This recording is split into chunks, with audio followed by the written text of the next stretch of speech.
Les verres s'entrechoquèrent dans un son cristallin. La terrasse du café était inondée de soleil. À la vôtre, dit Jonathan, tout sourire. À la tienne, marmonnèrent Michael et Angela. Michael avait la mine contrariée depuis l'annonce de Jonathan que non, son retour à San Francisco ne signifiait pas pour l'instant reprise du travail. Ta bonne mine, dit Angela, d'un air un peu envieux.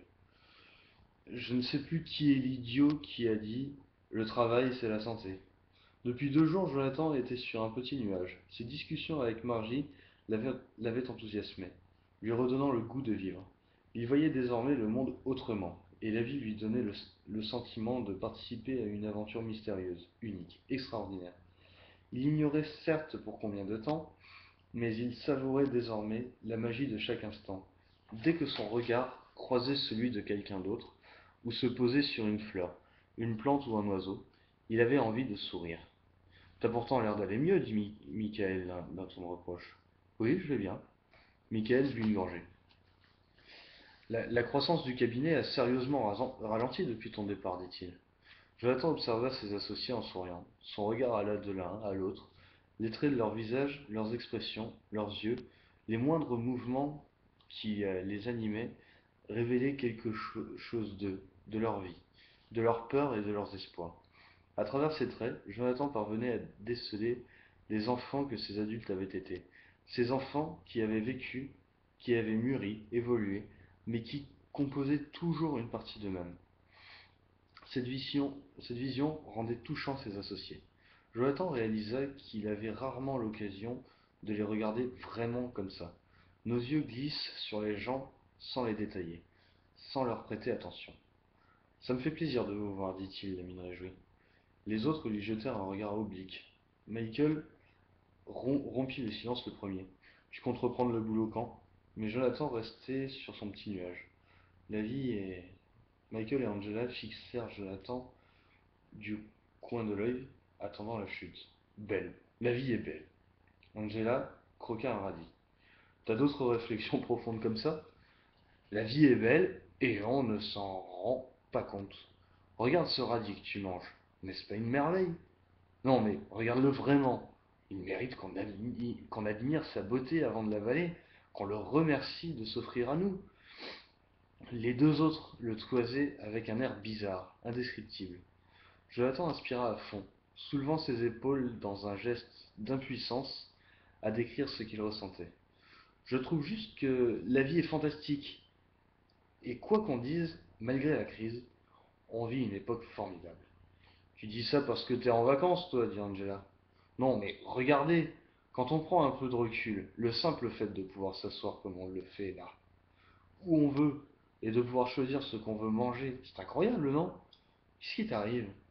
Non, mais si on se replace à l'échelle de l'histoire de l'humanité, vivre dans un pays en paix, se déplacer librement, et manger ce qu'on veut en le décidant comme ça, d'un claquement de doigts, c'est exceptionnel.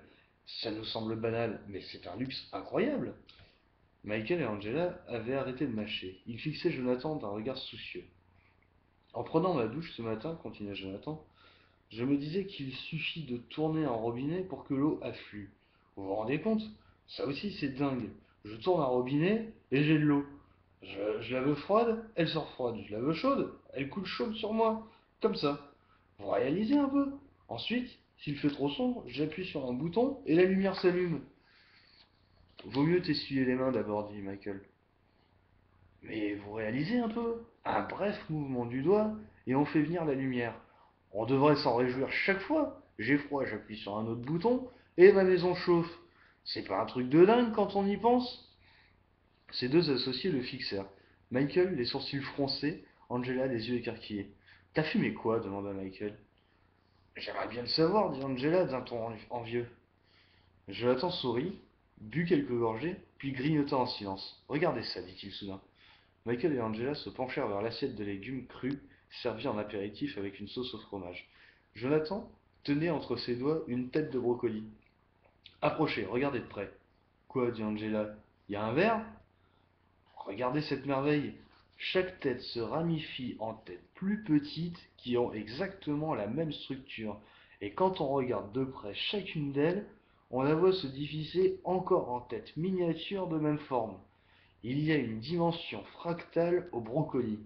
Dans chaque partie, on retrouve le tout. Un peu comme si chacun de nous était à l'image de l'humanité tout entière, ou comme si l'univers entier se retrouvait dans une poignée de terre. Fabuleux, dit Angela d'un ton morne. Quand on mange, finalement, c'est la vie qui se nourrit de la vie. Au final, la vie contient la vie en son sein. Michael fronça les sourcils. Angela plissa les yeux. Tiens, d'ailleurs, j'ai appris un truc incroyable, continua Jonathan. Il y a des milliards de bactéries qui vivent dans notre intestin et... Une vraie fausse sceptique ambulante, dit Michael.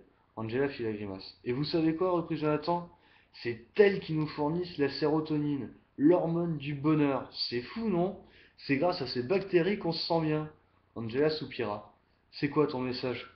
Qu'en fait, c'est ceux qui nous font chier, qui nous rendent heureux? Elle trempa un radis dans la sauce avant d'ajouter. J'aurais peut-être dû dire à ma belle-mère de vivre chez nous, finalement.